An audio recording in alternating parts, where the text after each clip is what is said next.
Daniel Silveira, o Clezão não foi suficiente para ele. Eu sou André Marcília, advogado, especialista em liberdade de expressão e professor de Direito Constitucional.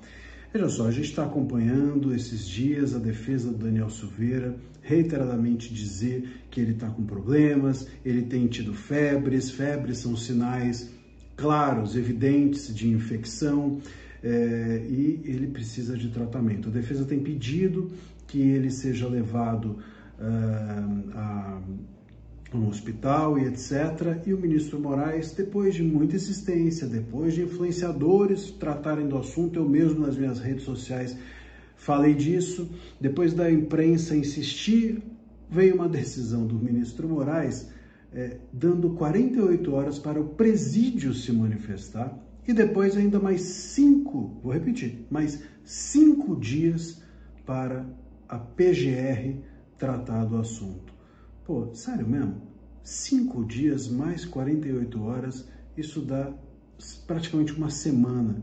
É nesse lugar que nós estamos tratando o Daniel Silveira, é nesse lugar, dessa maneira que o ministro Moraes entende que se faça justiça, é assim que ele acredita que os presos, os réus devem ser tratados.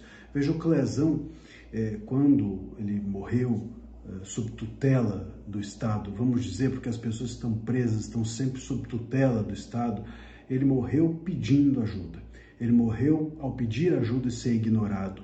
Ele morreu justamente porque essa ajuda a ele foi negada em tempo suficiente para que ele pudesse estar vivo. Aliás, a própria investigação sobre o caso dele foi depois posta em sigilo e ainda permanece sob penumbra. Então, o que a gente aprendeu com isso? O que o nosso judiciário, o que o STF, o que os ministros aprenderam com isso? Aprenderam a querer fazer de novo? Não é possível.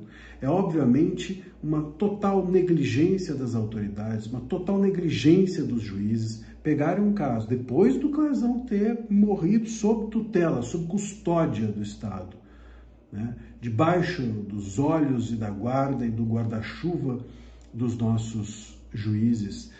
Depois de tudo isso, o Daniel Silveira, claramente com problemas, aí vem uma ordem do ministro dando uma semana para as pessoas se manifestarem, uma semana. Quer dizer, quando tem que suspender algum perfil, quando tem que censurar alguém, a ordem é imediatamente censure. Vem do ministro Moraes, imediatamente retirem do ar.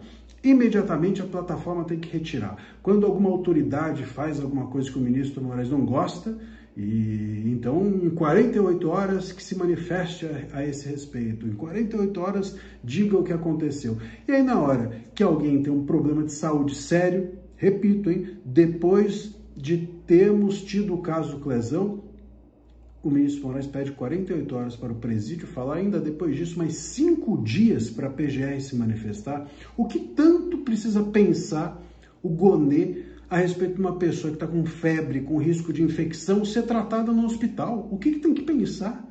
Qual é a grande reflexão jurídica que se exige de um ser humano, além de humanidade e outra, hein? O que a PGR tem de capacidade de, durante esses 5 dias, refletir se o PGR não é médico, se os laudos estão lá expostos pela própria defesa? É só ler, confiar.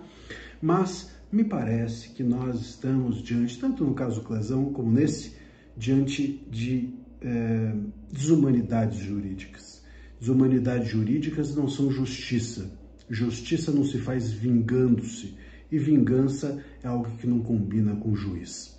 Infelizmente, parece que o Daniel Silveira, o Felipe Martins, o Alan dos Santos e alguns outros réus investigados e presos, preferidos do nosso judiciário, sobretudo o ministro Moraes, tem sempre um tratamento VIP às avessas, né? Tem sempre um tratamento VIP para aquilo que é errado, para aquilo que é ruim, para aquilo que é desumano, para aquilo que é antijurídico, para aquilo que é ilegal, que é ilícito, que é autoritário, que é censório e que é inconstitucional.